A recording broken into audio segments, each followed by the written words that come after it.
भूमिका अशी आहे की एक प्रस्ताव आमच्या मनात आहे की अनेक डिलिमिटेशनबद्दल वेगळी वेगळी मतं आहेत आणि साऊथच्या दक्षिणेतल्या राज्यांना असं वाटतंय की जर पॉप्युलेशन लोकसंख्येच्या वर जर आधारित डिलिमिटेशन झालं तर साऊथवर म्हणजे दक्षिण राज्यांवर अन्याय होईल। त्याच्यामुळे डिलिमिटेशनला सगळ्यांचा विरोध आहे, सगळ्यांना समान न्याय मिळावा।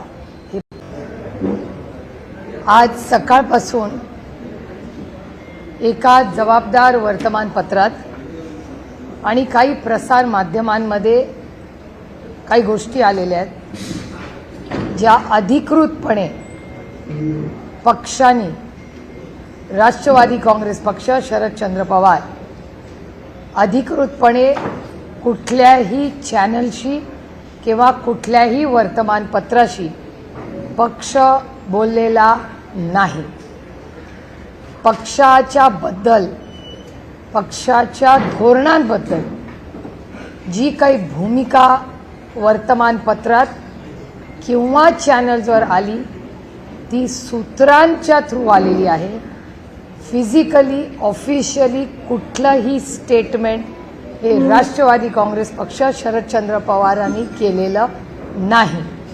त्याच्यामुळे हा सगळा गोंधळ जो मी चॅनल्समध्ये गैरसमज हे पाहिले त्याच्यामुळे मला असं वाटलं की आदरणीय पवारसाहेब आणि राष्ट्रवादी काँग्रेस पक्ष आणि महाविकास आघाडी आमचे सहकारी पदाधिकारी कार्यकर्ते यांच्या मनात पक्षाबद्दल कुठलाही गैरसमज असू नये म्हणून मी आपल्याला विनंती केली, कारण अधिकृत पक्षांनी कुठलीही भूमिका मांडलेली नाही। त्यामुळे तुम्हाला मनात जे प्रश्न असतील ते मन मोकळेपणे तुम्ही मला विचारावे आणि जे ऑन कॅमेरा आहे तेच वास्तव आणि सत्य आहे। सूत्रांची माहिती, हा बोलला तो बोलला, ऑफ कॅमेरा ऑन कॅमेरा, चहा पिताना गप्पा मारताना, त्याच्यात काही तथ्य नाही। त्याच्यामुळे मन मोकळेपणे तुमच्या मनात जे असतील ते प्रश्न त्याचं वास्तव आणि त्याचबरोबर इथे यायच्या आधी काँग्रेसचे अध्यक्ष आणि माननीय संजय राऊत साहेब या आणि बंटी पाटील दादा या तिघांचीही मी सविस्तर बोललेली आहे, कारण का त्यांनाही काही गैरसमज काय होतं, कोण नागपूरला आहे कोण आणि कुठे आहे, मग तो बूम घेऊन जातो, त्याला बिचारायला हेड ऑफिसनी काहीतरी सांगितलेलं असतं, मग त्या हेड ऑफिसनी सांगितलेलं तो बिचारा पुढे विचारतो। त्याच्यामुळे हा एक थोडंसं मिसकम्युनिकेशन झालंय असं मला जाणवलं, म्हणून मी आपल्याला विनंती केली की तुमचे जे काही प्रश्न आहेत आणि पक्षाची काही ठोस भूमिका आहे ही पक्षाच्या वतीने आदरणीय पवारसाहेब, माननीय जयंतराव, माननीय शशिकांत शिंदे साहेब या सगळ्यांची चर्चा करून सगळ्या खासदारांना आणि आमदारांना माहिती देऊन मी तुमच्या समोर आज इथे बसलेली आहे।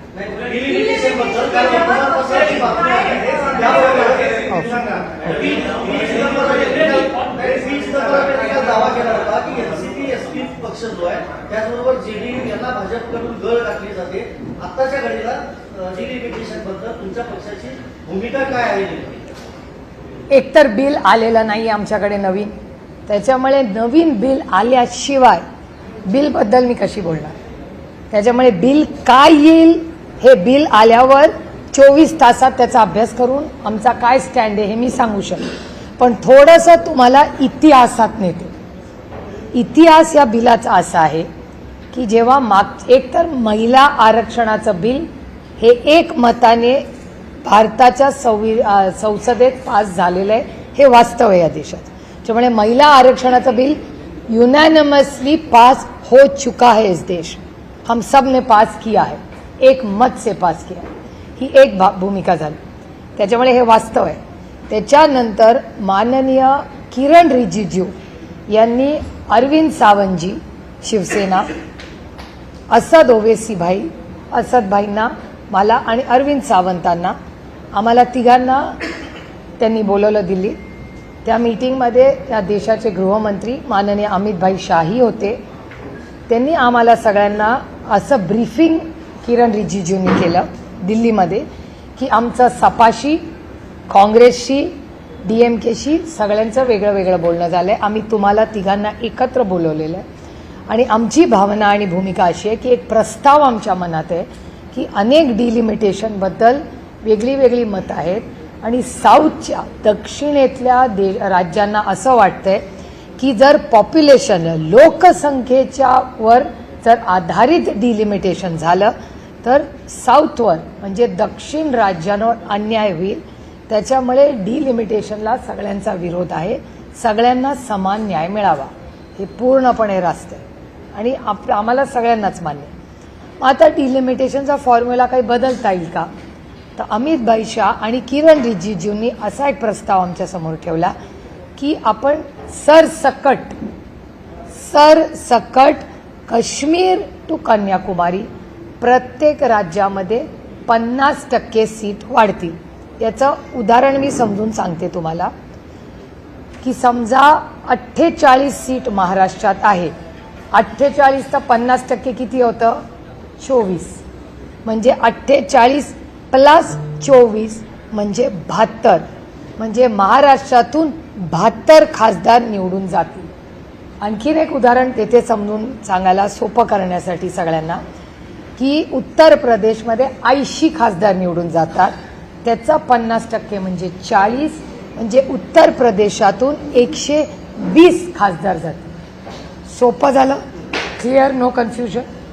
आता समजा आपण महाराष्ट्र केंद्रबिंदू ठेवूया कारण का आपण महाराष्ट्रात बसलोय, मुंबईत बसलोय. 72 खासदारांमध्ये पहिलं SC ST ला आरक्षण द्यायचं. त्याच्यात 3 सीट जातात हिशोबाप्रमाणे. 3 सीट गेल्या 72 मधल्या, एकूण 70 राहिल्या. एकूण 70 मधल्या 33% आरक्षण जाणार, त्या महिला जाणार. राहिल्या 48 ज्या ओपनला राहतील. Any confusion, any questions? मगच पुढच्या टप्प्यात जाते. तर 50% सरसकट देशात वाढ आली तर कुणाचा विरोध आहे का? तेव्हा मी स्वतः, शिवसेना स्वतः असं दोघेची आम्ही सगळ्यांनी सांगितलं हा लोकसंख्येपेक्षा हा जास्त योग्य आम्हाला वाटते. आम्ही इंडिया अलायन्समध्ये चर्चा करतो आणि मग तुम्हाला सांगतो. मी स्वतः त्या इंडिया अलायन्सच्या मीटिंगमध्ये गेले. हा प्रस्ताव अमित भाई शाहनी आम्हाला बोला. आमचं ऑब्जेक्शन होतं की आम्हाला सगळ्यांना एकत्र बोलवा. तुम्ही सपाला, तृणमूलला, काँग्रेसला असं वेगळं वेगळं बोलू नका. जे करायचं आहे, जर चांगला प्रस्ताव असेल, मनात काही दुसरं नसेल तर मग आम्हाला इंडिया अलायन्सला एकत्र का नाही बोलत? म्हणून खडगे साहेबांच्या नेतृत्वाखाली आम्ही एक पत्र लिहिलं सरकारला की बाबा जो काही प्रस्ताव आहे हा आम्हाला बरा वाटतोय, करायचा असेल कारण का डिलिमिटेशनचं बिल ह्या वर्षी ड्यू आहे. त्याला काही टाईमलाईन नाही पण साधारण अनेक वर्षानंतर एक टाईमलाईन नंतर डिलिमिटेशन होतं. तर ते 2026 करायचं असेल तर एक चर्चेनी गुणागोविंदाने ते व्हावं. कुठल्याही राज्यावर अन्याय होऊ नये म्हणून हा प्रस्ताव आला. माझं स्वतःचं DMK, तृणमूल, सपा सगळ्यांशी बोलणं झालं, काँग्रेसशी बोलणं झालं आणि मोठी हा प्रस्ताव जेव्हा आला तेव्हा आम्ही सगळे म्हणलो की इंडिया अलायन्सच्या माध्यमातून आपण या सगळ्याचा विचार करायला हरकत नाही कारण का कुठल्याच राज्यावर ह्याच्यात काही अन्याय होत नाही असं दिसतंय. पण हे करत असताना डिलिमिटेशनचा प्रोसेस काय असेल, म्हणजे मतदारसंघ जर बदलायचे झाले तर तुम्ही कसे बदलणार, त्याचा फॉर्म्युला काय, तर याचं उत्तर सरकारकडे नव्हतं. मग सरकारने बिल आलं. बिल आणल्यावर आम्हाला धक्का बसला कारण का मला स्वतःला वाटलं होतं की ते 50% त्याच्यात लिहिलेलं असेल. बिलमध्ये कुठेही 50%चा उल्लेख देखील नव्हता. तुम्ही संसदेची चर्चा जर काढून बघितली, आम्ही सविस्तर त्याचा उल्लेख आमच्याही भाषणात केला आहे आणि माननीय अमित भाई शाहचं ऑन रेकॉर्ड पार्लमेंटमध्ये संसदेत स्टेटमेंट आहे की 50%ची अट माझी घालायची तयारी आहे. 1 तास हाऊस बंद करूया, मी बिलाचा प्रस्ताव करतो. नंतर ना हाऊस बंद झालं ना नवीन बिल आलं आणि बिलचं काय झालं हे तुम्ही सगळ्यांनी पाहिलेलं आहे.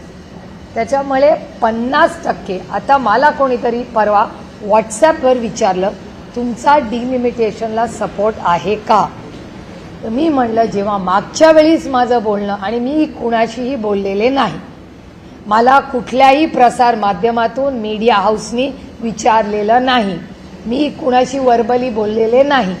मला काल एक व्हॉट्सॲप आला की आर यू सपोर्टिंग, त्याचं मी उत्तर लिहिलं की we will consider provided, consider, इंग्रजी मी रिपीट करते, consider supporting if the 50% cap is to be discussed and the bill, how will it be implemented is still a question mark.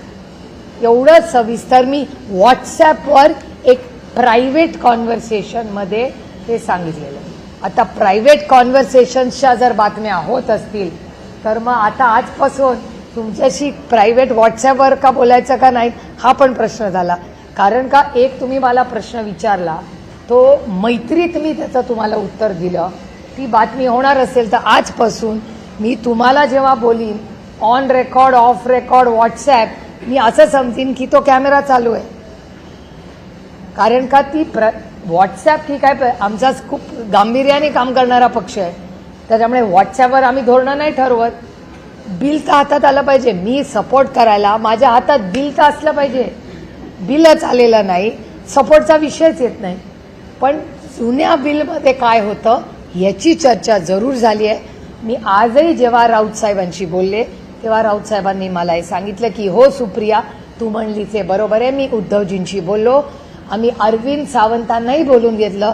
Arvind सावंतांनी confirm केलं की सुप्रिया सुळे, असाद ओवेसी, अरविंद सावंत, अमित शहाजी आणि किरण रिजिजू अशी मीटिंग दिल्लीत झाली का, तर झाली. ती ऑफिशियलच मीटिंग होती. ती आम्ही काँग्रेसला सांगितली की ऑफकोर्स सांगितली. आणि मी आजही जेव्हा हर्षवर्धन सपकाळांना बोलले, मी काँग्रेससाठी बोललेलेच नाही. तुम्ही दाखवा आज सकाळपासून मी कॅमेरावर काँग्रेसने हा निर्णय घेतलाय. मी आत्ता पहिल्यांदा बोलते आज मीडियाशी. त्याच्यामुळे या सगळ्या गोष्टी ज्या आहेत it's a storm in a tea cup. मला वाटतं त्या खिडक्या बंद करा म्हणजे आवाज येणार. त्यामुळे राष्ट्रवादी काँग्रेस पक्ष, शरदचंद्र पवार, डिलिमिटेशनच्या बाबतीत जर गरज असेल तर सरकारने प्रस्ताव द्यावा. 50% जो कॅप आहे तो जर सगळ्या इंडिया अलायन्सची आम्ही चर्चा करू आणि योग्य आणि लोकप्रतिनिधी आणि मायबाप जनतेच्या हिताचा असेल तर आमची कुठल्याही विधेयकाला चर्चा करायची तयारी आहे. कारण काही लोकशाही आहे. मी 3 JPCजवर आत्ता आहे, 3 joint parliamentary committees, 1 nation 1 election. मी काल उत्तर प्रदेशवरूनच आले त्याची चर्चा करून. मी नवीन कॉर्पोरेट लॉ येतोय त्याच्या JPCवर आहे. आणि 3री JPC 130th अमेंडमेंट. त्याच्यामध्ये कुठलाही प्रधानमंत्री, मुख्यमंत्री जर 30 दिवस जेलमध्ये गेला तर त्याला सुमोटो काढायचा अधिकार आहे. याचा राष्ट्रवादी काँग्रेस पक्ष, शरदचंद्र पवार ताकदीने विरोध करत आहे. 2 JPCमध्ये आम्ही चर्चेला बसलोय. अजून ती JPC पूर्ण झालेली नाही. त्याच्यामुळे 2मध्ये आमची अजूनही चर्चा चालली आहे. 3ऱ्या JPCमध्ये आमचा पहिल्या दिवसापासून त्या विधेयकाला विरोध आहे. कालही होता, आजही येऊन उद्या होईल. कारण का कुठलाही व्यक्ती उद्या कुठल्याही नेत्याला जेलमध्ये टाकेल, 31 दिवस ठेवेल, 31व्या दिवशी त्याला सुमोटो काढता येईल. हे अधिकार कोणाचेही नाही. कारण का केस खरी आहे की नाही या देशामध्ये, you are innocent till you are proven guilty.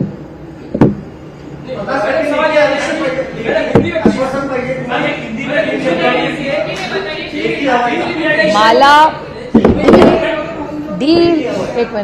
डिलिमिटेशनचा process काय असेल, फॉर्म्युला काय असेल हे तर कळलं पाहिजे आम्हाला. आमचं म्हणणं आहे डिलिमिटेशन काळाची गरज आहे असं सरकार म्हणते. ठीक आहे, आमची चर्चेला बसायची तयारी आहे. पण तुम्ही एकतर साऊथच्या राज्यांवर अन्याय होणार नाही ह्याची खबरदारी घेतलीच पाहिजे. कुठल्याच राज्यावर अन्याय होऊ नये. आणि म्हणून मी DMKचा आवर्जून उल्लेख केला.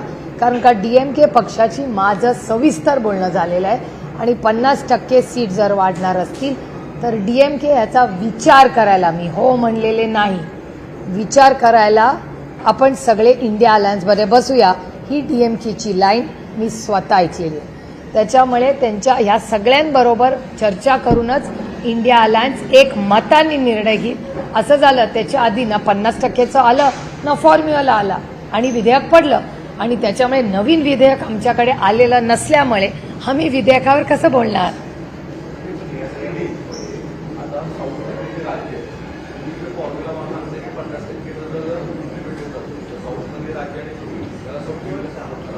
नाही नाही, एक तर 50%, पण फॉर्म्युला डिलिमिटेशनचा कसा कळणार हे पण आम्हाला कळलं पाहिजे ना. आता तुम्हाला आठवत असेल तर आसाममध्ये तुम्ही जर बघितलं तर आसाममध्ये गौरव गोगोईंचा मतदारसंघाची चीरफाड करून टाकली. हा डेटा आहे ना. त्याचबरोबर पुण्यामध्ये कॉर्पोरेशनचे जे वॉर्ड्स आहेत त्याच्यामध्ये दत्ता धनकवडेंचा वॉर्ड हा पूर्णपणे तोडून फोडून टाकला होता. आणि हे तुमच्याच चॅनलवर दत्ता धनकवडेंनी ही कंप्लेंट दिवंगत नेते अजितदादा पवारांना सांगितली होती. हे तुमच्या चॅनलवर दाखवलेली गोष्ट. तर पुणा म्युन्सिपल कॉर्पोरेशनमध्ये तोडलेले फोडलेले वॉर्ड, आसामच्या इलेक्शनमध्ये तोडलेले फोडलेले मतदारसंघ, त्याच्यामुळे काळजी वाटणं साहजिक आहे ना. डिलिमिटेशन व्हावं नाही व्हावं, 50% वाढवावं, काय फॉर्म्युलाची चर्चा तर झाली पाहिजे नाही का. सशक्त लोकशाहीमध्ये चर्चा तर झाली पाहिजे. आणि प्रस्तावच आला नाही, त्याच्यामुळे प्रस्ताव नाहीच आला म्हटल्यावर आम्ही बोलणार कसं त्याच्यावर. पार्टी एनडीएला सपोर्ट करणार आहे नाही करणार याविषयी राजकीय वर्तुळात सुरू आहे. तुम्ही पक्षाचे नेते म्हणून तुमचा स्टँड याबाबत काय आहे. एकतर मला गंमत ह्याची सगळ्याची असं वाटते, जे मी काल नाशिकमध्ये गेले आणि मला वेदना होतात या गोष्टींमुळे. कारण का आमचं आयुष्य काही ब्रेकिंग न्यूज नाही आहे. आम्ही राजकारणात समाजकारणात जेव्हा येतो तेव्हा आमची भावना ही चांगलं पॉलिसी मेकिंग व्हावं म्हणून आम्ही दिल्लीला जातो. म्हणजे मी स्वतः खासदार का झाले याचं कारण मला असं वाटलं की चांगली पॉलिसी मेकिंगचं काम आपण करावं, विधेयकांवर चांगलं काम करावं. आणि विधेयकांवर सोडून बाकी सगळीच चर्चा आमच्याबद्दल होती. एक तर आम्हाला आधी काँग्रेसमध्ये मर्ज केलं, मग आम्हाला बीजेपीत मर्ज केलं, त्याच्यानंतर सेनेत मर्ज केलं. मी परवा नाशिकमध्ये म्हणले आता मनसेच राहिले. तुम्ही आमच्या पक्षाकडून कुठलं स्टेटमेंट आलंय. तुम्ही आमच्याच पक्षासाठी आम्ही सोडून सगळे विचार करताय. आमच्या एकाही आमदार खासदार पदाधिकारी नेता आमचा कार्यकर्त्याचं कुणाचंही स्टेटमेंट मी कुठल्याही चॅनलवर पाहिलेलं नाही. तुमचे सूत्र तुम्हाला सांगतात. कुठला आमचा नेता येऊन बाहेर म्हणालाय काही वेगळं. नेता कार्यकर्ता विधायक खासदार सांगा ना मला. त्यामुळे आमच्याकडे ईडी सीबीआय नसल्यामुळे आमच्या पक्षाची बदनामी असंच करणार. कारण का आमचे ना कॉन्ट्रॅक्ट्स ना आमचे ईडी ना सीबीआय ना आईस, त्याच्यामुळे ते काहीच नसल्यामुळे एक पक्ष जो महाराष्ट्राच्या आणि देशाच्या हितासाठी काम करू इच्छितो त्याचं खच्चीकरण कसं करणार. तासली बदनामी करून. कारण का दुसरी आमची बदनामी करायला काही आईस नाहीच आहे ना आमच्याकडे. विषयच येत नाही ना. जर मी कानपूरला जाणारच नाही आहे तर किती अंतर आहे बघूच कशाला. मग ट्रेननी जायचं प्लेननी जायचं कशाला. जिस रास्ते जाना ही नहीं उसकी चर्चा ही क्यों करो. आम्ही इंडिया अलायन्समध्ये काम करतोय आणि आमच्या या सगळ्याबद्दल मग काँग्रेस असू दे किंवा ना काँग्रेसने आम्हाला प्रस्ताव दिलाय ना आम्ही काँग्रेसला प्रस्ताव दिलाय, ना भारतीय जनता पक्षाने आम्हाला प्रस्ताव दिला ना आम्ही दिलाय. त्याच्यामुळे ना एनडीएचा प्रस्ताव आहे ना काँग्रेसचा प्रस्ताव आहे. आम्ही आहोत तिथे आम्ही सुखी आहोत. पवारसाहेब एकनाथ शिंदेच्या केबिनमध्ये जाणं किंवा जयंत पाटील काल थेट मुख्यमंत्र्यांना भेटणं त्यावेळेला पाटील तटकरे तिथं असणं हा काही योगायोगच आहे का. एक मिनिटं. पवार साहेब कॅबिनमध्ये जाणं हा योगायोगच आहे. कारण का ते चालत गेले. आता it's really a boring story. तुम्हाला वेळ असेल आणि त्याला व्ह्युअरशिप असेल तर सांगते. पवार साहेब चालत गेले यांनी असेंब्लीमध्ये आणि मी थोडीशी लेखीच्या ह्यानी नेहमी जरा एजवर असते. कारण का माझं म्हणणं असतं तुम्ही जास्त चालू नका, जास्त एक्झर्शन करू नका वगैरे वगैरे. आणि ते ओव्हर इंडिपेंडंट असल्यामुळे ते हात करून म्हणतात तू गा बस, तुला काय कळत नाही. म्हणून ते आपल्या चालत सुटले नेहमीप्रमाणे. आणि परत येताना तिथल्या कॅमेराजमध्ये ह्या सगळ्या गोष्टी आहेत की काही आमदार साहेबांना म्हणले साहेब तुम्ही आलाच इतक्या वर्षांनी तर आम्हाला पण इथे बसूया. तर जी खोली होती तिथे ते वळाले आणि त्या खोलीत जाऊन ते बसले. आता त्यांना काय माहिती. आणि एक सांगते, असेंब्ली पार्लमेंटमध्ये संसदेत आणि कुठल्याही असेंब्लीमध्ये फक्त प्राईम मिनिस्टरचं ऑफिस आणि चीफ मिनिस्टरचं ऑफिस ह्या फिक्स जागा असतात. बाकी सगळ्यांचे ऑफिसेस बदलत असतात, हे तुम्हालाही माहिती असेल, तुम्ही रिपोर्टिंग करता. तिथे काय फिक्स जागा नसतात. कुठलीच आयुष्यातली जागा बाय द वे राजकीय पद्धतीत फिक्स नसते. आणि ज्याला वाटत असेल ती फिक्स्ड आहे, या भ्रमात मी तरी नाही आहे. There is nothing permanent in politics ever for anybody for that matter. त्याच्यामुळे ह्या भ्रमात मी नाही आहे. त्याच्यामुळे ते जाऊन तिथे बसले. ते काय 4-5 लोक त्यांना भेटले. हा शिंदे साहेबांचा मनाचा मोठेपणा, अच्छे को अच्छा बोलना चाहिए. आता त्याची न्यूज कराल की शिंदे साहेबांचं ताईंनी कौतुक केलं. जे चांगलं आहे हे वास्तव, ते मी खरं बोलते की ते कॅबिनेट सोडून ते आले, त्यांनी साहेबांना 1-1.5 सेकंड एक बुके दिला. हा त्यांचा मनाचा मोठेपणा. आणि ते निघून गेले. साहेबांनी त्यांची मीटिंग केली आणि आले. त्यानंतर राऊत साहेब नाराज झाले. मी स्वतः राऊत साहेबांना फोन करून सांगितलं की राऊत साहेब असं असं झालं. दुसऱ्या दिवशी तुमच्याच चॅनलवर राऊत साहेबांनी हेही सांगितलं की हो, मला फोन आला होता, मला आता कळले, आता माझी नाराजी काही नाही. त्याच्यामुळे ती व्यक्ती, ती गोष्ट होऊन ॲक्च्युली खूप जुनी झालेली आहे ती. पण तुम्ही विचारली म्हणून, आणि मी फार इतिहासात रमत नाही. मी आय लिव्ह द मोमेंट, मी वास्तव तेच जगते. कालची घटना, कालची घटना. आता मला सांगा, तुम्ही मला पण हा प्रश्न विचारत नाही आहे.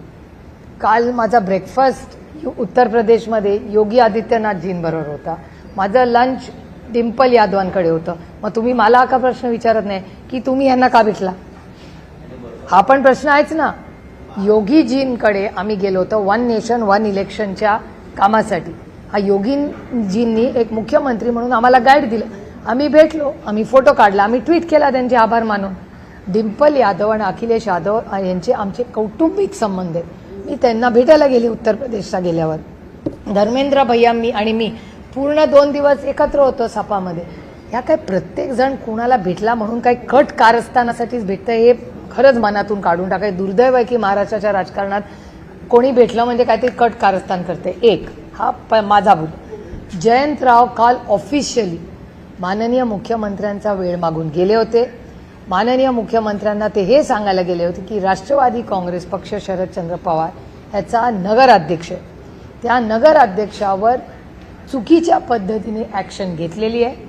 बरोबर ॲक्शनचा टायमिंग बघा. हाऊस चालू असताना ॲक्शन नाही झाली. बरोबर असेंब्ली संपली आणि 2 दिवसात ॲक्शन झाली. हा योगायोग आहे. हा एक भाग झाला. जयंतराव तर ऑफिशियली गेले होते, गाडीने गेले, गाडीने आले. त्यांनी जयंतरावनी काय हुडी बुडी घातली नव्हती, ऑफिशियलीच गेले, काही प्रॉब्लेम नाही. एक तिथे सुनील तटकरे जी आणि प्रफुल्ल पटेलजी होते का नाही ह्याचं उत्तर माझ्याकडे नाही. आणि हा प्रश्न मला विचारायच्या ऐवजी हा प्रश्न तुम्ही माननीय देवेंद्रजींना विचारला पाहिजे. कारण काही मीटिंग त्यांच्या घरी झाली. वर्षा बंगल्यात ते राहतात ना, त्याच्यामुळे त्यांच्या बंगल्यात कोण येतं जातं हे आम्ही कसं सांगणार? आम्ही सामान्य माणसं, आम्ही साधे विरोधी पक्षातले खासदार, आम्हाला कसं माहिती असेल माननीय मुख्यमंत्र्यांच्या घरी कोण जातं नाही? ह्या सगळ्या प्रश्नाची उत्तरं तुम्ही त्यांना विचारावं लागेल. आमच्या पक्षाचे नेते इस्लामपूरच्या, ईश्वरपूरच्या कामासाठी गेले होते. ऑफिशियली वेळ मागून गेले होते. त्यांचं काम झालं आणि पुढच्या दरवाज्याने गेले आणि पुढच्या दरवाज्याने परत.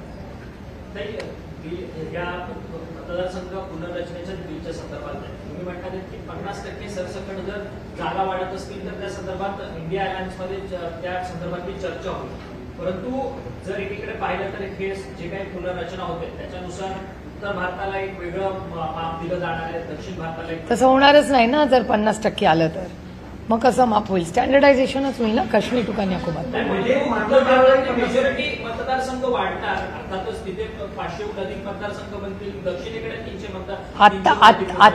आत्ता जसं आहे तसंच होईल. आत्ता जो बॅलन्स आहे तोच 50% वाढला तर आहे.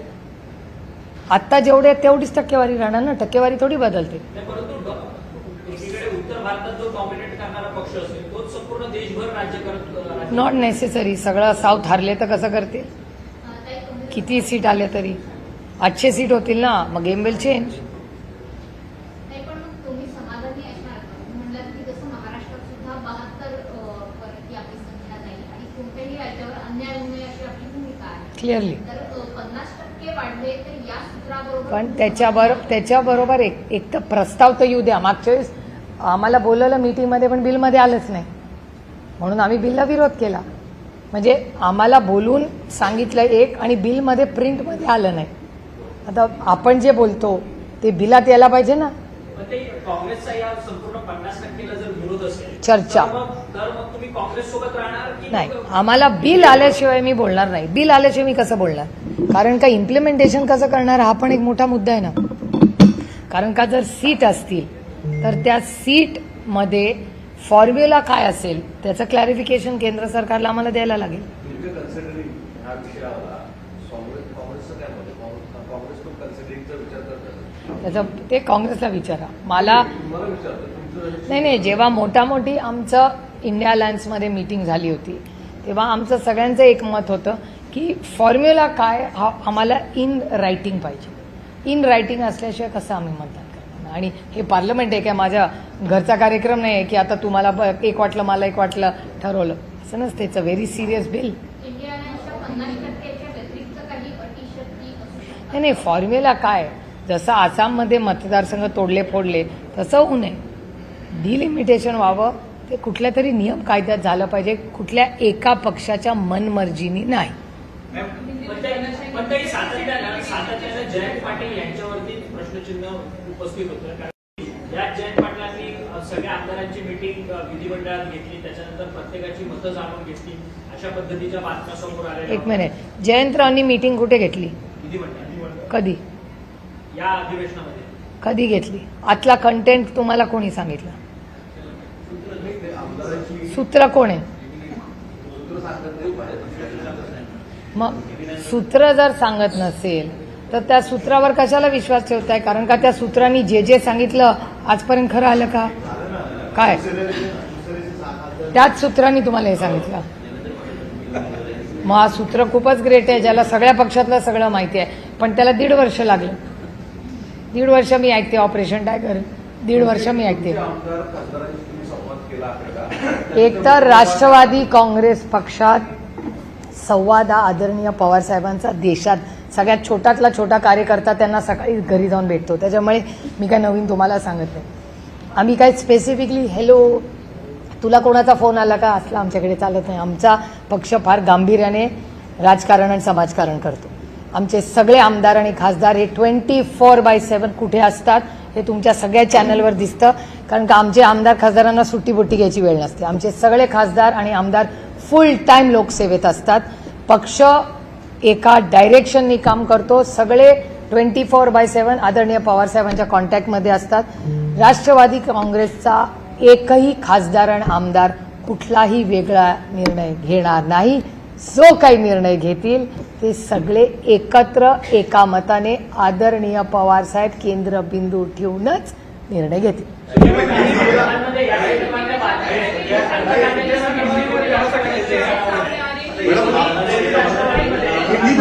मराठी जय महाराष्ट्र. पहिलं मराठी संपू दे.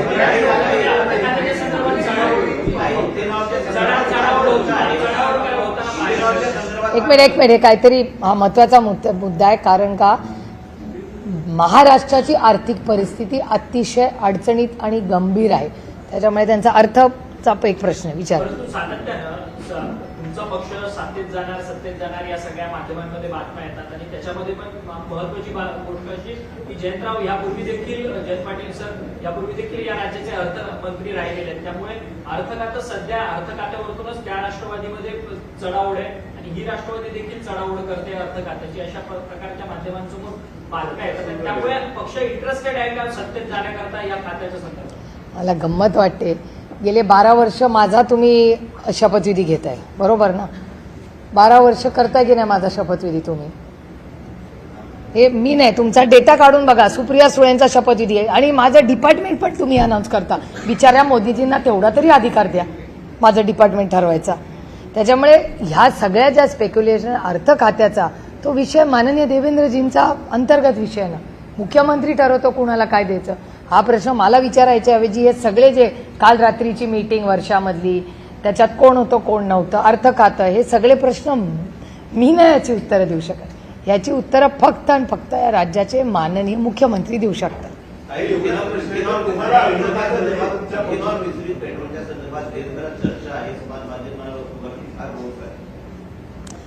आता 19 तारखेला इंडिया अलायन्सची मीटिंग आहे दिल्लीत. अर्थातच आम्ही त्याला जाणार आहे. आणि 20 तारखेला आमच्या वतीने इंडिया अलायन्सच्या मीटिंगला आणि ऑल पार्टी मीटिंग जी किरण रिजिजूंनी बोलवली आहे पार्लमेंटरी अफेअर्स मिनिस्टर म्हणून, त्याला आम्ही 2 गोष्टीची म्हणजे 2-3 महत्त्वाच्या मुद्द्याची आम्ही मागणी करणार आहोत पक्षाच्या वतीने. म्हणजे इंडिया अलायन्सच्या मीटिंगमध्ये पण मागणी करणार आहोत आणि पार्लमेंटरी अफेअर्स मिनिस्ट्रीमध्ये पण मागणार. एक मध्ये हा जो पाण्याचा प्रश्न आणि शेतकऱ्यांचं मोठं आव्हान राज्यात आणि देशात, ह्याच्यावर एक सविस्तर चर्चा देश पातळीवर झाली पाहिजे. एक त्याच्यानंतर दुसरं म्हणजे पिण्याचं पाणी, शेतीचं पाणी, एक जेनरिक चर्चा आणि सरकारचा काय प्लॅन आहे ह्याच्यासाठी, हा पहिला मुद्दा. दुसरा मुद्दा, आज जगामध्ये जी परिस्थिती झाली, आपण अनेक भारतीय पुणेकर गमावलेत या युद्धात, तर ह्याच्यासाठी इकॉनॉमिक केंद्रबिंदू ठेवून काय विचार करतंय भारत सरकार. त्याच्यानंतर राम मंदिरात आमच्या श्रद्धेचं स्थान, अयोध्या ते उज्जैन याच्यावर आमची श्रद्धा आहे. आमच्या श्रद्धेच्या स्थानावर हल्ला झाला आहे, त्यामुळे अयोध्या टू उज्जैन मध्ये दोन्हीकडे जर भ्रष्टाचार झाला असेल, हे तुमच्या चॅनलने दाखवलेलं आहे की भ्रष्टाचार झालेला आहे. काँग्रेस राष्ट्रवादीवर ह्याच भारतीय जनता पक्षाने टोकाची भूमिका घेतली होती. आमचे अनेक नेते जेलमध्ये टाकले असे आरोप झाले आणि आता ते मंत्रिमंडळात आहेत. म्हणजे ज्यांना भारतीय जनता पक्षाने जेलमध्ये टाकलं ते आज मंत्रिमंडळात आहेत. त्याच्यामुळे मग ते भ्रष्ट होते का नाही तो आता एक आईसचा एक वेगळा विषय, तो मी आज बोलणार नाही. पण आमच्या श्रद्धेच्या स्थानी आम्हाला प्रचंड वेदना आणि दुःख झालेलं आहे की ज्या मर्यादा पुरुषोत्तम रामांचं मंदिर बांधलं, त्या मर्यादा पुरुषोत्तम राम आणि उज्जैनच्या मंदिरामध्ये, या दोन्ही मंदिरांमध्ये झालेला भ्रष्टाचार, चोरी, हा शब्द मला चोरी म्हणताना पण कसं तरी होते, कारण का मंदिर म्हणजे आपलं श्रद्धेचं स्थान आहे, त्याचा आणि चोरीचा हा विषय एकत्र येणंच म्हणजे खरंच शर्मेने मान खाली घालावी. मग ह्याच्याबद्दल काय करतंय केंद्र सरकार. आणि जे मंदिर आहे उत्तर प्रदेशमधलं, ते उत्तर प्रदेशमधलं प्रभू श्रीरामांचं मंदिर, ह्याचा जो ट्रस्ट आहे त्याचा सगळा कंट्रोल केंद्र सरकारच्या हातात आहे. मग केंद्र सरकार काय याच्याबद्दल ॲक्शन घेणार आहे. आणि वाईट एकाच गोष्टीचं वाटतं की आमच्या श्रद्धेस्थान जे आहे त्याचे लोकप्रतिनिधी या देशाचे प्रधानमंत्री आहेत. जरी ते एका पक्षाचे असले तरी देशाचे प्रधानमंत्री आहेत, ते तुमचे माझे सगळ्यांचेच प्रधानमंत्री आहेत. प्रधानमंत्र्यांच्या मतदारसंघात केंद्र सरकार जे ट्रस्ट चालवतं, त्या ट्रस्टमध्ये जर भ्रष्टाचार आणि चोरी प्रभू श्रीरामांच्या मंदिरात होत असेल तर मग कुणावर विश्वास ठेवायचा हो. माणुसकीवरचाच विश्वास उठायचा अशी परिस्थिती झाली. त्यामुळे आमच्या श्रद्धा ह्याला ठेच पोचवली, ह्याचं दुःख आयुष्यभर राहील.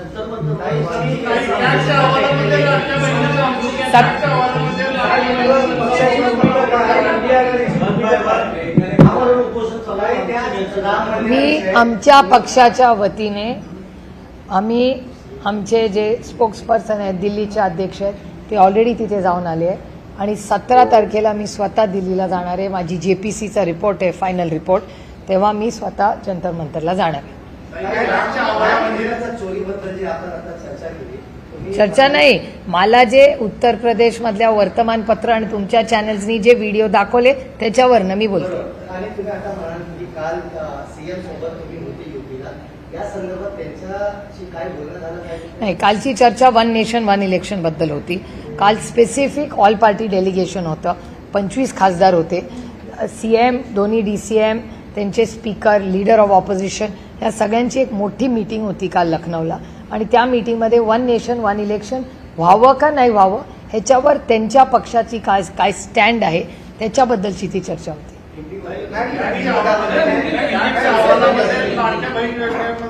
त्रुटी समोर आल्या, 3,500 कोटीचा तर हिशोब नाही आणि जवळपास 14,000 ते 15,000 कोटींची जाहिरात वाटण्यात आली, जे अयोग्य लाडकी बहीण योजनेची चौकशी झाली पाहिजे. त्याला वेळ पडली तर SIT बसवा, पण एक न्यूट्रल चौकशी झाली पाहिजे. हे दुर्दैव आहे, बहीण भावाच्या नात्यापेक्षा कुठलंच नातं पवित्र नसतं. प्रभू श्रीरामांना फसवलं, त्यांचं नाव खराब केलं या लोकांनी, आता बहिणीच्या नात्यामध्ये पण आता हे सगळं दिसतंय. हे अतिशय वाईट आहे आणि महाराष्ट्र आणि प्रभू श्रीराम ह्यांच्यामुळे म्हणजे बहीण आणि प्रभू श्रीराम ह्या दोन्ही गोष्टी आस्थेच्या आणि प्रेमाच्या आहेत. त्यामुळे आम्हाला अंतःकरणातून दुःख आणि वेदना होत आहेत ह्याच्यामुळे. मैं मुझे का लेकर लेते हैं 2-3 सवाल है मैं 50% अगर ये बढ़ाने की बात होगी तो क्या एनसीपी एसपी समर्थन करेगी, क्या एनडीए के साथ आप जुड़ेंगे? ऐसे बहुत से सवाल हैं जिसका जवाब आप दीजिए. अभी कोई भी बिल का प्रस्ताव हमारे यहाँ नहीं आया है. कोई भी चर्चा डिलिमिटेशन के बारे में न हमने किसी से की है न किसी ने हमसे की. तो जब बिल आएगा तब हमारा स्टैंड होगा. लेकिन जो भी बिल आएगा हमें विस्तार से इंडिया अलायंस में चर्चा करेंगे. हमारी जो चर्चा हुई थी उसके बारे में मैंने कई लोगों से उसमें चर्चा की थी.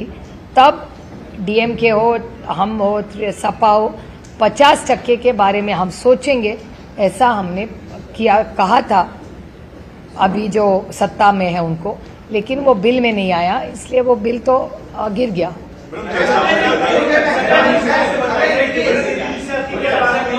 50% की अगर बात अपनी शर्त मानी जाती है तो क्या एक सकारात्मक मेरी शर्त नहीं है वो. मतलब सभी पार्टियों की जो आप लोग की डिमांड है. आपने कहा कि 50% हमारी डिमांड ही नहीं है. जो चल रहा है वो ठीक चल रहा है. हमारी का हम तो कह रहे प्रस्ताव हमारा नहीं है. हमने मांग नहीं की कोई. इंडिया अलायंस ने कोई मांग नहीं की. हम सिर्फ कह रहे कि 33% रिजर्वेशन जो महिलाओं के लिए लाया है उसको इम्प्लीमेंट कीजिए. ये हमारी मांग है. लिमिटेड मांग है. डीलिमिटेशन की कोई भी मांग इंडिया अलायंस ना एनसीपी एसपी ने की है. हमारी कोई मांग नहीं है. हमारी सिर्फ इतनी मांग सीमित है कि आपने महिलाओं को आरक्षण देने का वायदा किया था, वो वायदा पूरा कीजिए. सिंपल. विस्तार से जानना चाहते हैं बातचीत हुई थी, उसमें क्या हुआ था आगे? वो डेट भी बताइए. थोड़ा कंफ्यूज हो रहा है. ऐसा लग रहा है कि आप अभी ऐसा प्रपोज करेंगे 50%. नहीं, अभी नहीं. अभी तो बिल ही नहीं आया. पार्लियामेंट का सेशन ही चल नहीं रहा है. जब पिछला सेशन जब हुआ था पार्लियामेंट का, वो जो बजट सेशन था, बजट सेशन में असद भाई, सुप्रिया सुले और अरविंद सावंत जी को किरण रिजिजू ने बुलाया था. हर पार्टी को अलग अलग से बुला रहे थे और उसमें इस देश के गृह मंत्री जी माननीय अमित भाई शाह, वो किरण रिजिजू और हम साथ में मिले थे. उन्होंने हमें एक प्रस्ताव रखा जिसके बारे में बाद में हम सब ने इंडिया अलायंस की बैठक में, मैंने और अरविंद जी ने भी, जो प्रस्ताव हमें भारतीय जनता पार्टी और एनडीए अलायंस से आया उसके बारे में चर्चा की. फिर खड़गे जी के नेतृत्व में हमने माननीय अमित भाई शाह और सरकार को खत लिखा कि भैया हम सबको आप अलग अलग बुला लीजिए. हमारी विनती है कि आप इंडिया अलायंस के हर पार्टी को अलग न बुलाइए, हम सबको साथ में बुलाइए. देश के हित में कुछ होगा तो हम सरकार के साथ रहेंगे. मैं आपको उदाहरण दे दूं कि पहलगाम पे जब हल्ला हुआ, पहलगाम पे हल्ला होने के बाद इस देश का पहला नेता था जिन्होंने कहा ये देश पे हल्ला है, राजनीति नहीं करेंगे, हम सरकार के साथ खड़े रहेंगे. उस नेता का नाम शरद पवार है. और उसके बाद एक ऑल पार्टी मीटिंग बुलाई गई. राजनाथ सिंह जी ने चेयर की वो मीटिंग. उन्होंने हम सबको ब्रीफिंग किया. और ये कांग्रेस पार्टी का भी बड़प्पन है कि कांग्रेस पार्टी के नेता माननीय राहुल जी गांधी और खड़गे जी ने भी उस मीटिंग में कहा कि ये पहलगाम पे हत्या नहीं, देश पे ये हुआ है, हमला हुआ है, तो हम देश के साथ रहेंगे, सरकार के साथ रहेंगे. और 100 सांसद, उसमें मैं भी एक थी, हम हर देश में गए और हर देश में भारत की तरफ से गए कि ये भारत की गलती नहीं है, भारत पे अन्याय हो रहा है, आप हमारे साथ खड़िए. और ऑपरेशन सिंदूर हुआ. 10-10 दिन हम घर क्षेत्र छोड़ के देश के लिए 100 सांसद दुनिया भर घूमे और हम देश की जय जयकार करते गए. फिर हमने देखा नहीं कि इसमें इंडिया है, अलायंस है, क्या एनडीए है, नहीं. देश के लिए पहले देश, उसके बाद राज्य, उसके बाद पार्टी और उसके बाद फैमिली. तो हमारे लिए देश और देश की एकता ही मायने रखता है. जो कांग्रेस पार्टी का ही बड़ापन था, जो कांग्रेस पार्टी ने ऑपरेशन सिंदूर के वक्त जो स्टैंड आदरणीय शरद पवार जी ने किया, वही स्टैंड कांग्रेस पार्टी ने लिया. मैंने नहीं कहा. इंडिया अलायंस उस पर चर्चा करेगी. मेरा ऐसा मानना है कि इंडिया अलायंस में बहुत सारी पार्टियां हैं पार्टी अगर उस जो लिखित रूप से मिलेगा उससे सेटिस्फाइड है, तो क्या आप इंडिया अलायंस के खिलाफ इस इंडिया अलायंस के खिलाफ जाने का सवाल ही नहीं आता, क्योंकि इंडिया अलायंस का हर घटक उस दिन हाँ ही कह रहा था. Congress also, ma'am. We were all in discussions. We were not satisfied with the formula or implementation. So this is not a conversation over coffee at Cafe Coffee Day. This is Parliament. Unless it's documented and explained on paper, nothing is official till it's on paper. So unless ये हवा की बातें कोई मायने नहीं रखता parliament में. लेकिन सबसे सवाल खड़ा होगा, इंडिया अलायंस में डिसीजन कौन लेगा? शरद पवार साहब लेंगे, आप लोगे, कांग्रेस लेगी, राहुल गांधी लेंगे, डिसीजन कौन लेगा कि हम इस बिल के खिलाफ नहीं है या फिर इस बिल के खिलाफ एक सशक्त लोकतंत्र में हर एक का मत लिया जाता है, फिर यूनानिमसली निर्णय लेता है. जब हल्ला हुआ पहलगाम का, तब साथ में खड़े रहे ना.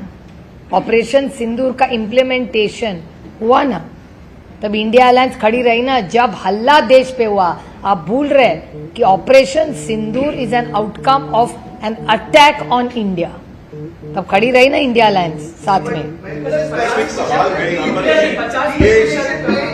अलायंस का कौन लेगा? सब मिलके लेंगे जैसे आज तक लेते. अगर आप पक्ष में है और कांग्रेस पक्ष में नहीं है, फिर कंफ्यूजन तो क्रिएट होगा. कोई लेगा कौन? अभी अगर बारिश आई तो छाता लूं कि मैं रेनकोट लूं. These are very vague discussions, these are very serious bills. Party के भीतर क्या आपकी राय? पार्टी के भीतर नेताओं की आपकी? ये तो अधिकार ही नहीं है मुझे. मैं इंडिया अलायंस का घटक हूँ. तब जो होगा तो साथ में सोचेंगे. बड़ा काम, ये बिल बहुत इंपॉर्टेंट है इस देश के लिए. इसके हल्के में हम लोग चर्चा नहीं करते. हम साथ में बैठेंगे जो देश के हित में होगा.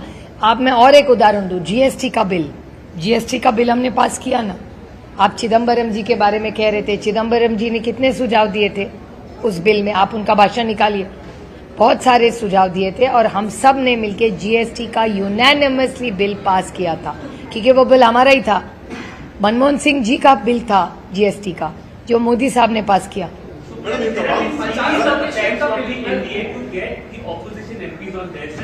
Has this attempt been made on your party as well? And how confident you are that your 8 MPs are going to stick with you?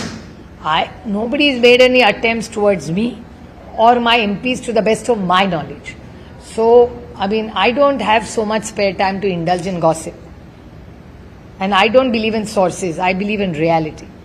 So let me reassure you that all 8 MPs of NCP, SP and all our MLAs, we stick together.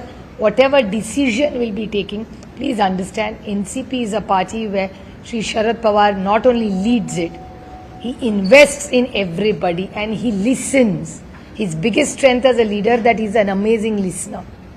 And you can verify this. He will talk to every MLA and MP and hear them is what they want or what their view is. Only then he gives a decision. Anybody who's worked with him will tell you this. There is no discussion only. It's like going, am I going to Kanpur? Why should I find out on Google Maps? There is no proposal. Nor is NDA asking us, nor we are asking NDA. So where is the question of having the discussion? The discussion is on TV, not in the party or the organization.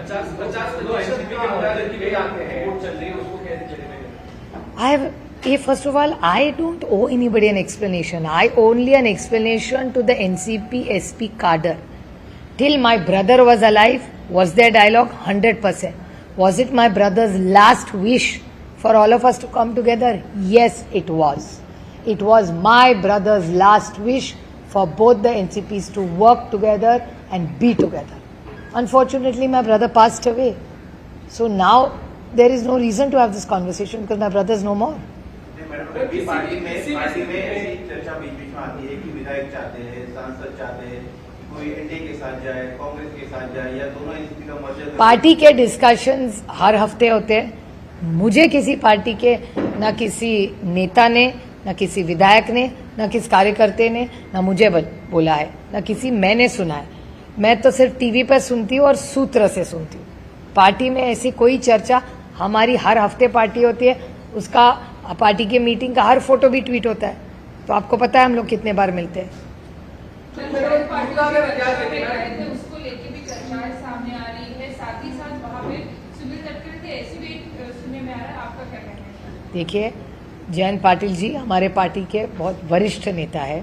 कल वो officially time लेके माननीय मुख्यमंत्री जी को मिलने गए थे, openly गए गाड़ी से, और फ्रंट डोर से गए, फ्रंट डोर से वापस आए।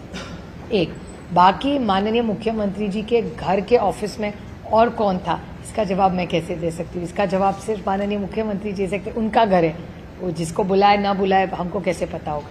मैंने अगर पास वीडियो भी देखे तो अजीत दादा पवार के साथ जो लोग उस वक्त गए एनडीए का हिस्सा होना चाहते थे वो चले गए, पार्टी में एक राय बनी अंदरूनी, जिसके खिलाफ आप रहे हैं शरद पवार रहे। क्या फिर से कोई ऐसी बात बन सकती है, चाहे वो डिलिमिटेशन को लेकर हो कि एनडीए के साथ जाना चाहिए, एनडीए के साथ देना चाहिए? अभी तो आज आप तैयार हो जाए? नहीं, आज के दिन में तो पार्टी में कोई चर्चा ही नहीं है, प्रस्ताव ही नहीं है। तो प्रस्ताव ही नहीं है तो बात किस बारे में करें? अभी राज्य के सामने क्या है, देश के सामने क्या है?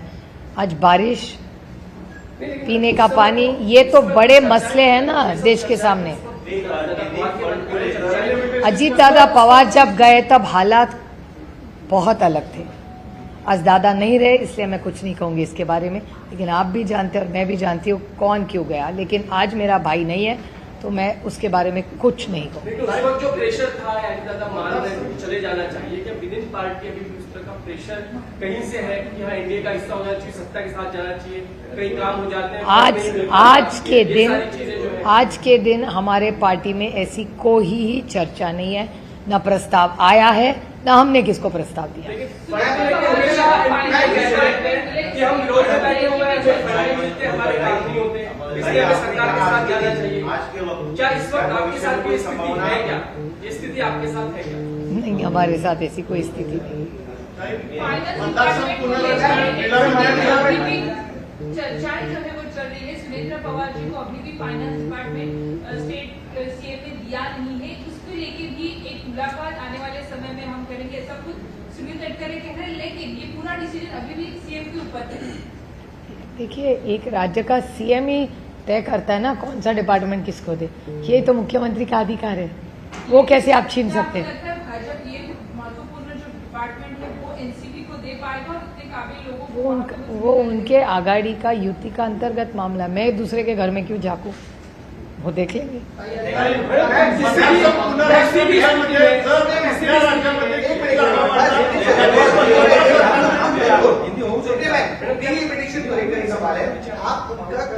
विरोध भी नहीं कर रही है, आप कह रहे हैं कि अगर कुछ कंडीशंस हैं तो आप लोग सपोर्ट करेंगे, is it correct? That's not what I'm saying. Let me reiterate what I have said. First of all, मैं रिपीट कर रही हूँ आपके लिए, आपकी जानकारी के लिए, एक आज के दिन डिलिमिटेशन के बारे में कोई प्रस्ताव नहीं है। तो जो प्रस्ताव है ही नहीं उसके बारे में मैं कैसे बोल पाऊंगी, क्योंकि मैं एक सशक्त लोकतंत्र की एक लोक प्रतिनिधि हूँ। सामने कुछ है ही नहीं तो उसके बारे में मैं कैसे बोलूं? I don't know what they have in mind. तो जब तक बिल नहीं आएगा तो हम कैसे बोलेंगे?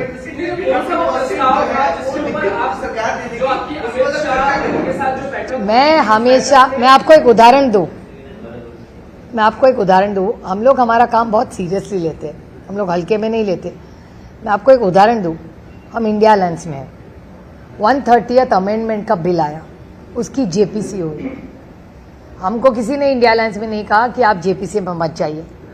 मैंने आदरणीय पवार साहब को, जब मुझे खत आया किरण रिजिजू का, और उन्होंने कहा कि आपके यहाँ से जेपीसी में कौन जाए, मैंने पवार साहब से पूछा, तो पवार साहब ने कहा कि ऐसा करो, ये बिल है, तुम चली जाओ उसमें जेपीसी में। मैं चली गई।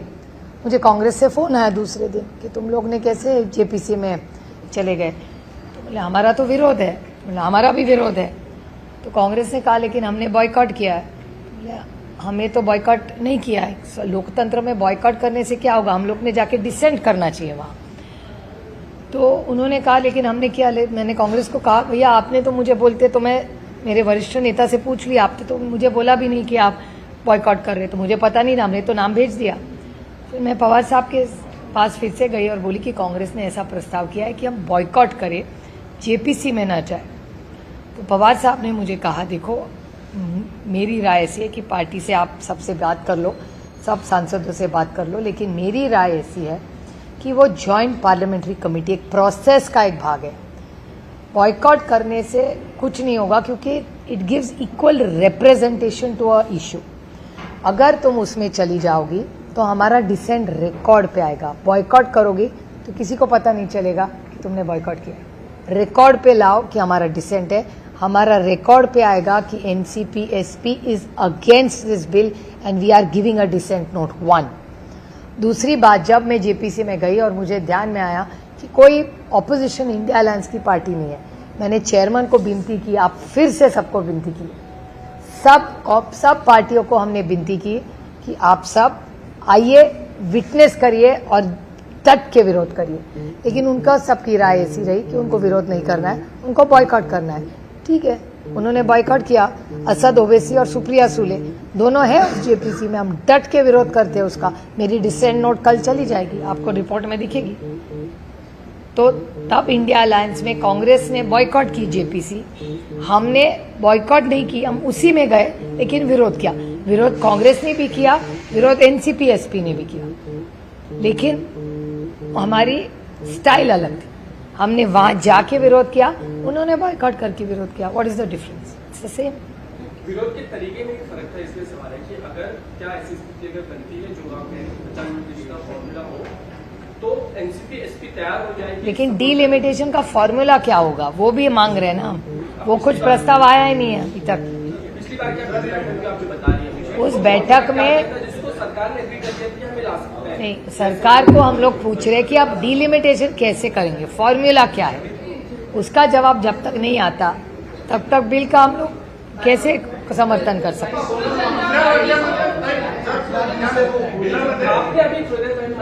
बिलचा ड्राफ्ट जोपर्यंत हातात येत नाही तोपर्यंत पक्ष निर्णय घेऊ शकत नाही। जब तक बिल मेरे हाथ में नहीं आ सकता तब तक मैं पार्टी में किससे चर्चा करूं? और हमारे पार्टी में जब बिल आता है तब पूरी सबसे चर्चा होने के बाद ही आदरणीय पवार साहब निर्णय लेते हैं।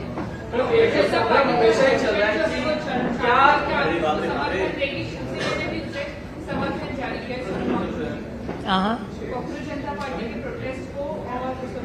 मैं 17 तारीख को खुद जा रही हूँ और हमारे जो पार्टी के दिल्ली के लोग हैं वो सब जा चुके हैं, वहां मिल के आके गए।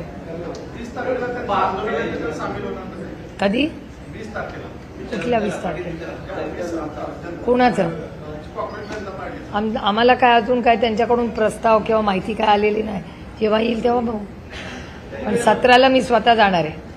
जिस तरीके से एनडीए को लेकर कि आप क्या कोई भी पार्टी का दबाव बनेगा तो आप एनडीए का हिस्सा किसी भी कीमत पे नहीं होंगे बीजेपी का? एनसीपी कभी भी, एनसीपी एसपी किसी के दबाव में आने वाली पार्टी नहीं। ना हम दबाव में कल थे, ना आज है, ना कल रहेंगे। हम दबाव में कोई काम नहीं करते। ये देश दबाव से नहीं चलेगा या किसी की मनमर्जी से नहीं चलेगा। ये देश सिर्फ और सिर्फ भारत रत्न डॉक्टर बाबा साहब अम्बेडकर के संविधान से चलेगा।